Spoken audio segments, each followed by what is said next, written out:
to turn it around a bit after a slower start. Denver, an awful 2 weeks. Lost 5 of 6. Jokic still ain't in shape. Nope. More from this one. Gary Harris finishes the reverse and one layup on Embiid. As you said, Nick, they haven't been right all year. Now, to their credit, they're still winning games. Okay, what are they, fourth?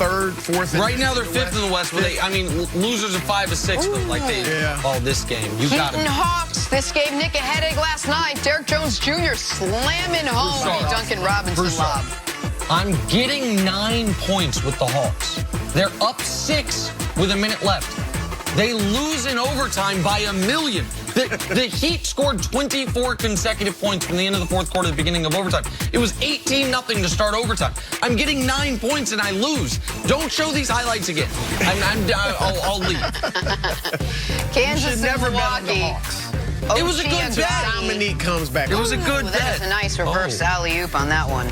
So this is a little interesting. We don't do a ton of college basketball this time of year. Bill Self played his starters far longer than you would have expected in this game. And at the end of the game, he said, finally got to see from them what he'd been hoping to see from them earlier in the year. That could be another typical dangerous Kansas team. Jen is shocked I know any of these I'm things. beyond shocked that you had some Bill Self post-game notes on that. I don't have a great life. Brown, St. John's, Greg Williams Jr. driving, punching it in. That was nasty. Instead of losing money on the Hawks, I should have gone to this game. That would have been more fun. This is right in our backyard. Yeah, you're right. It's a hell of a play. And good little inbound. Was that an inbounds or was he falling out of bounds? Falling out of bounds makes that pass. That's outstanding. Look at that. Here's a fun game you can go to. Kawhi Leonard tonight making his much-anticipated return to Toronto. It's a 45-minute flight north. Okay. Kawhi's current team is playing Kawhi's former team. Lucky for the Claw, he gets his NBA championship ring. Lucky for the fans, they get to see Kawhi play again as he's well-rested coming off of Monday's load management game. Nobody happier than Drake, Nick. Yeah. Nick, can Kawhi have the same impact on the Clippers that he had with the Raptors, do you think?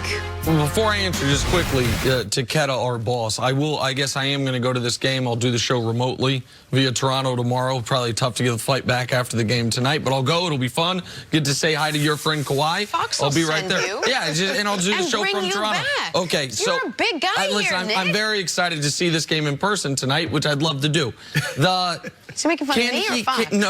Can he have the same impact on the Clippers if they win the title? That's the only way.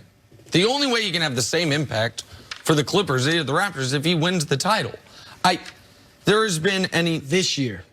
That's what you're saying. Eventually. Right. Yeah, I mean, he wins a title. Until he wins a title in Los Angeles, he will not have the impact he had in Toronto because Kawhi's legacy is a word thrown around too often, so very narrow. Kawhi's legacy in Toronto is based purely off of 6 weeks in the postseason. He was not some great regular season player for them. He was good.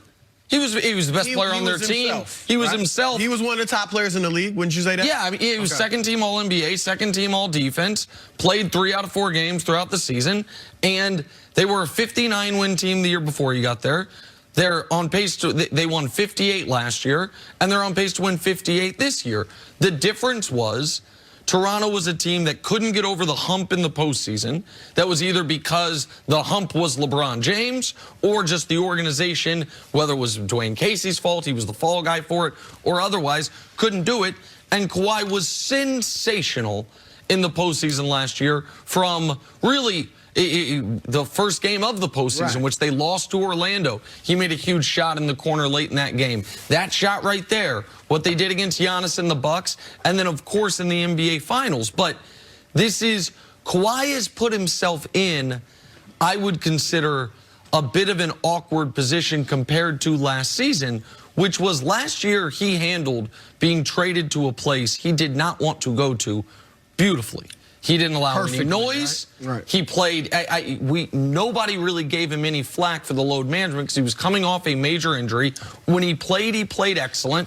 And I don't think they would have, if he'd have missed that shot against the Sixers and they lose in overtime, I don't think people would have killed him for it. I think people would have said, hey, Kawhi did his job because you didn't have the championship expectations that you now have. Things are different now. He gets to go to the place he wants to go to. He helps orchestrate a trade where they remake the team around getting Paul George. He's missing time again, and they're trying to go head-to-head with the Lakers. So how can he do it? He's got to go win the title, and I know that's unfair, but I don't think it's unfair. I know that's a lofty goal, but that is, to me, the only way to match what he did in Toronto. To me, that's obvious. No, I totally agree. And I mean, look, what he did in Toronto was just spectacular. I mean, that is one of the greatest runs in recent NBA history, because you go to a team for 1 year, and I was saying from the beginning, he could win a championship there and still go to the Clippers. Because at that point, it looked like everybody was saying he's going to the Clippers. And that's, of course, what happened. So to make the most out of 1 year, that's why Toronto will give him a celebration, a coronation. There is no way there could be any ill feelings from the Raptors fans for Kawhi Leonard. And he didn't mislead them. No.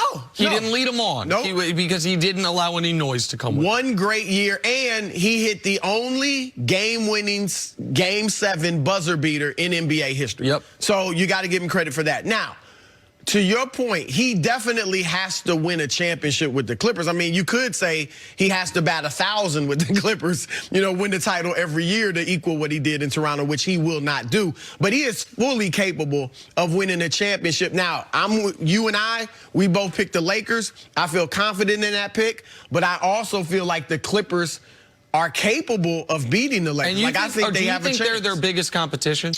Yes. I mean, Milwaukee is playing great, but the Clippers have two. I mean, some people might say Lou Williams has become a star. Sure. So 2, maybe 3 stars. They got a championship coach. They've got great depth, chemistry. Everybody knows their role, and they're hungry. Milwaukee's got 1 star. I mean, I don't know if we're ready to start calling Chris star. Right. Well, he's the star that Lou Williams is. So they superstars. So let's say superstar 2-1, no doubt about it. Budenholzer's a good coach. Some people thought he had his struggles in the playoffs last year, not Doc Rivers. So, yeah, I think the Clippers are their toughest competition.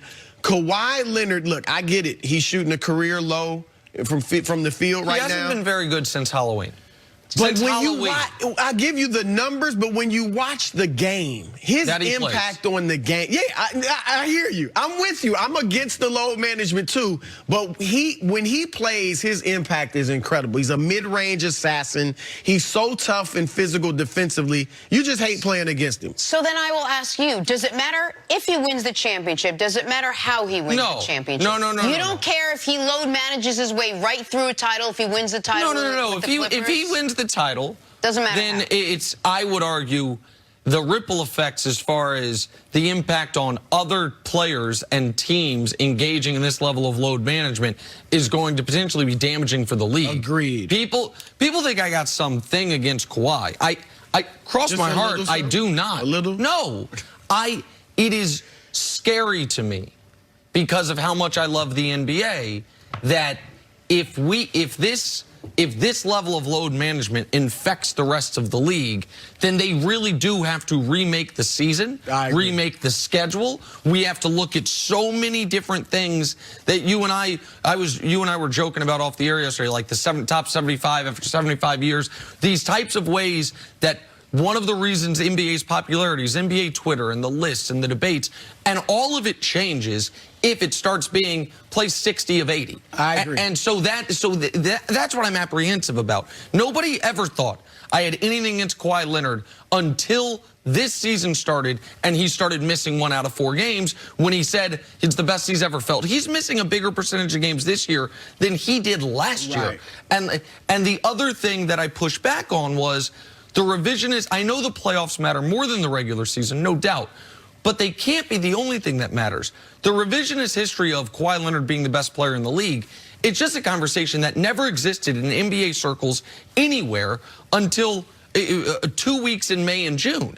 Last year, who were discussed as the best players in basketball?